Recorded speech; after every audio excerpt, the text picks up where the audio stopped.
Hello and welcome. Today, we're diving into a topic that honestly affects every single one of us: fire safety right here in Ontario. Now, we're constantly seeing these public awareness campaigns, right? And we've got all this modern tech that's supposed to make us safer, but is it actually working?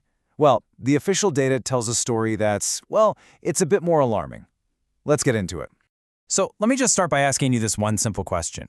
With everything we know now about preventing fires and with smoke alarms in pretty much every home, you'd think the answer would be a definite yes, right?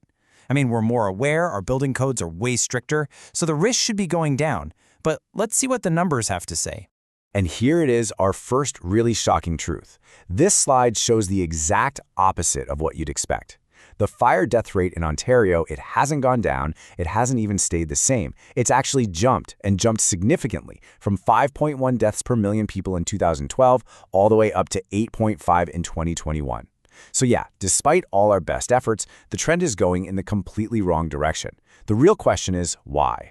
To figure that out, we're going to break down the data from the Office of the Fire Marshal. We're going to look at when these fires happen, pinpoint where they're happening, uncover the leading causes, see who is most at risk, and then finally, we're going to ask what all of this means for our own safety at home.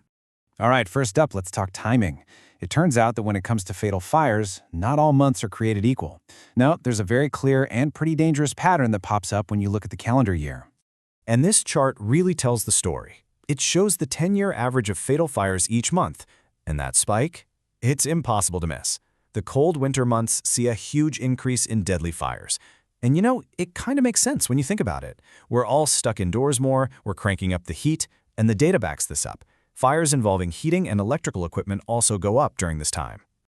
Okay, so we know the risk is highest in the winter, but where is the danger the greatest? The answer might be a lot closer than you think. This next part shows us exactly where these tragedies are happening. You know, this might be one of the most sobering statistics in this entire report. A massive 85% of all fatal fires in Ontario over the last decade happened in residential properties. Not in factories, not in big office buildings, but in our homes. The one place on Earth we're supposed to feel the absolute safest. 85%. Just let that sink in for a second. This isn't just a small majority, it's practically the whole picture. The danger isn't out there somewhere. For most victims, it's right inside their own front door. And a number that big, it has massive real-world consequences. It completely shapes how first responders have to approach their job. When a call for a house fire comes in, firefighters can't just assume the building is empty. This data forces them, it requires them, to go into every single residential fire with the mindset that a life is on the line, that someone is inside and needs to be rescued, right now. So we know the when and we know the where.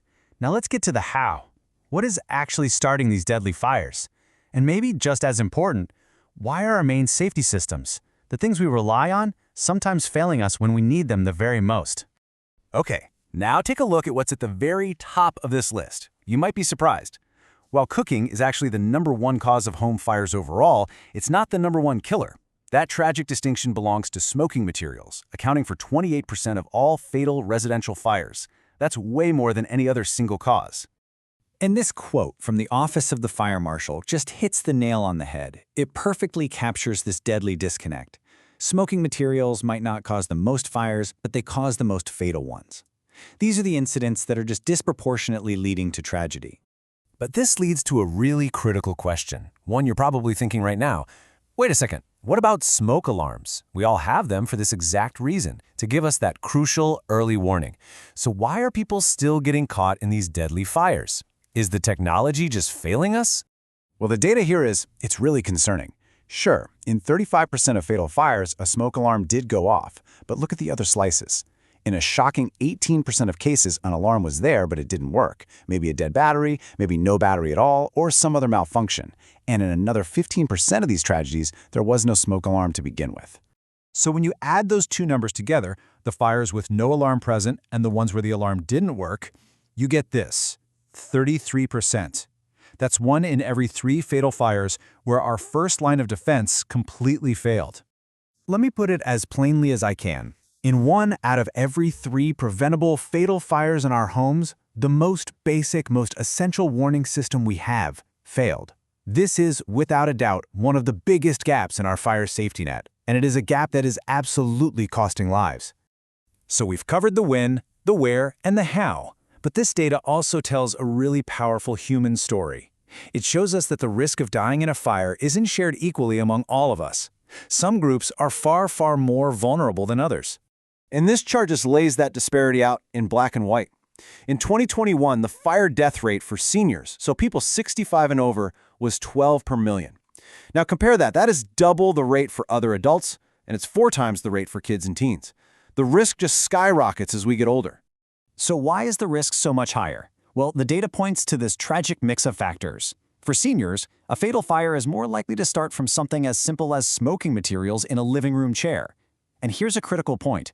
Over a fifth of the victims had a physical disability, which can tragically rob them of those precious, precious seconds you need to escape. Okay, we have covered a lot of ground here, and some of it has been pretty tough to hear. So let's bring it all together. What are the most important things we need to take away from this deep dive into Ontario's fire data? Here are the crucial points. If you remember nothing else, remember this. Number 1, this problem is getting worse, not better. 2, the danger spikes in the winter. 3, the main battleground for fire safety isn't out there somewhere, it's inside our own homes. 4, smoking materials are the deadliest culprit. And finally, number 5, your first, your best, your most essential line of defense is a simple, working smoke alarm. And that brings us right to the final question, the one this entire breakdown has been building towards. It's not about statistics anymore. This is about you. We've looked at the data, we've seen the trends, we've identified the biggest threats. So now, knowing what the real risks are, is your home and are the people you care about truly prepared?